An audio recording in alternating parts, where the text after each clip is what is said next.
Hi there, and welcome to Ian's Engage channel. I'm Ian. In the previous couple of videos I showed how I performed some operational testing and long train testing on Shelfington. In this video, in the spirit of full disclosure, I'm going to show a few problems I encountered while performing that testing. Okay, so I know most people edit out the bad stuff when showing off their model railways that are their pride and joy, especially when it comes to running sessions and that all-important track work. However, I figure I'm only just starting out in my journey, so it couldn't really hurt to put together a few clips of failures that happened when I was performing some testing of the layout. Like most people, probably, I have one particular loco that infuriates me. That's the fairly new release that is the sound-fitted Graham Farish Class 08.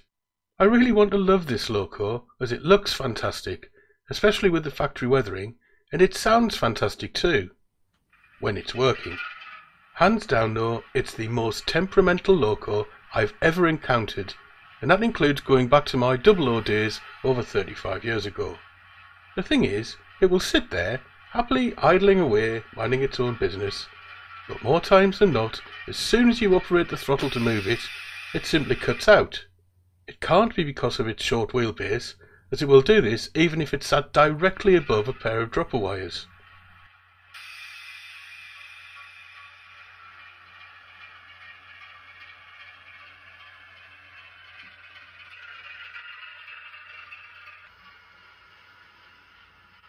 Here it is trying to traverse a series of points in Ledgetown Quarry area.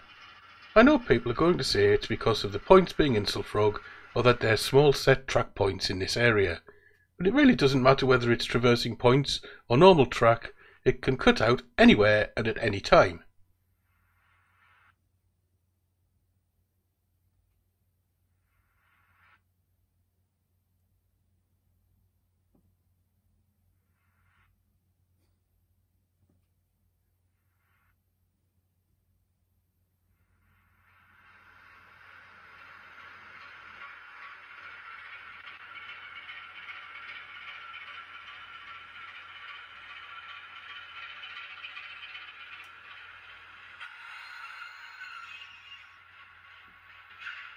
Cleaning the track with a track rubber sometimes sorts the problem out.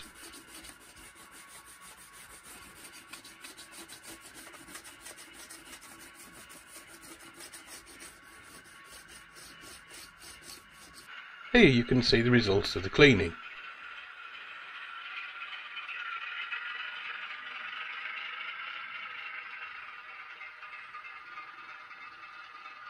It works perfectly.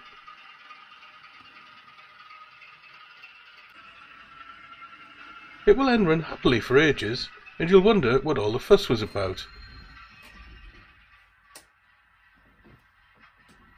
Until it starts misbehaving again.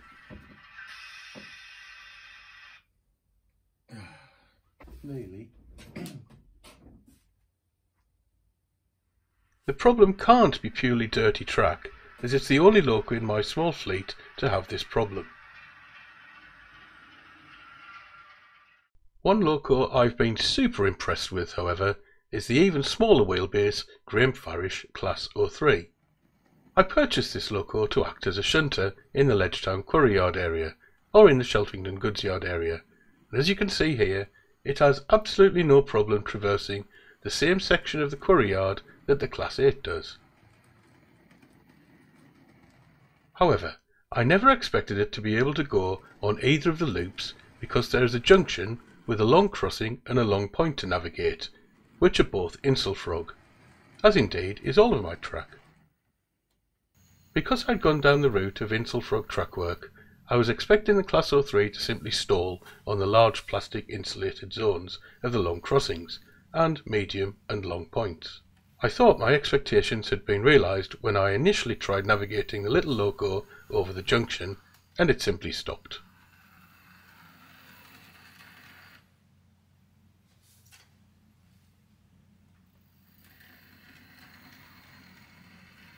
The only way I could get the Class 03 over this part of the track was to run it at full speed, which, as you can see, looks terrible. However, once I had my Wi-Fi throttle set up, I found I could manage the speed of the locos much more effectively, and was able to adjust the speed of the little fella ever so slightly so that it remained realistic looking but allowed it to navigate the junction successfully. Here it is going over the crossing at progressively slower speeds.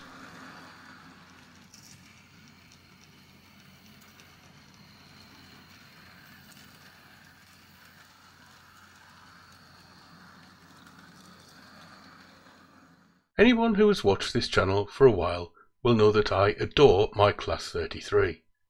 It's handled everything I've ever asked of it and has never let me down. Well, it hasn't always been plain sailing, but I can't really blame the loco, to be honest. On this occasion I coupled it up to a rather large rake of coaches for my operational and long train test videos, and sent it through the scenic breakboard gap to see if it would fit. Disaster awaited on the other side of the gap. Not because it hadn't fit through the gap, as I'd initially thought, but rather where it had hit a point facing against it and had derailed.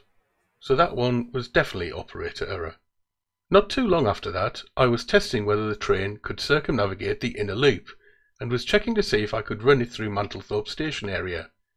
This involved a tightening curve, which was the smallest radius on the layout, and I was worried that either the scenic breakboard would foul the progress of the train, or that the long train would cause too much friction on the curves and bring the loco to a halt. Disaster happened, and indeed the whole train did come to a stop, this time as it exited the curved point into Mantlethorpe station. It turned out, though, that this was neither the tight curves nor the scenic breakboard that had impeded progress, but rather a couple of track pins that had worked their way loose and had grounded the loco. Again, not the 33's fault. I was then checking whether or not I could easily swap two trains behind the scenic breakboard.